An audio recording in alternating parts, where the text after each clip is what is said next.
Hey, good morning, everybody, and welcome to a daily market report brought to you by Mike Bjork. Today is Thursday, March 31st, the last day of March.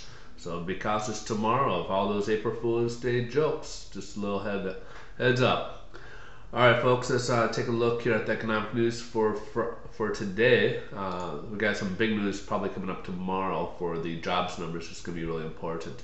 But the numbers today are, kind of mixed there. So we got jobless claims had a slight upwards tick of a 388 versus 380 of what the estimate was. But it's still below 400,000. So I think we're still on the right track, even though it's not going to be a perfect line downwards, trend downwards. Chicago PMI 70.6. Again, still decent numbers. We haven't really had any issues with manufacturing, but factory orders is down, which is kind of disappointing, of course, at negative 0.1%. So, technicals, well, the stock market's down, so they're still kind of dissecting the information today. They may be just kind of waiting for tomorrow, what's coming out with, what's happening over there.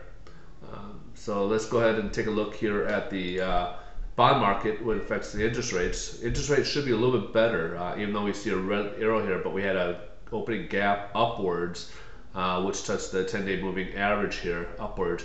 But we can't have that gap as we've seen before. This is probably one of the reasons why we came down here to close that gap what we had before around March 7th, 8th, or 8th, 9th here, to close that gap there. So based on that, we had to close this before we can go upwards. So I think we're kind of looking towards having another trendward upwards. This could help us out here. All right, folks. So as a result, mortgage rates are a little bit better today. So hopefully we'll see some more improvements along the lines of the interest rates. You guys have a great day, and catch you tomorrow. Sorry about that.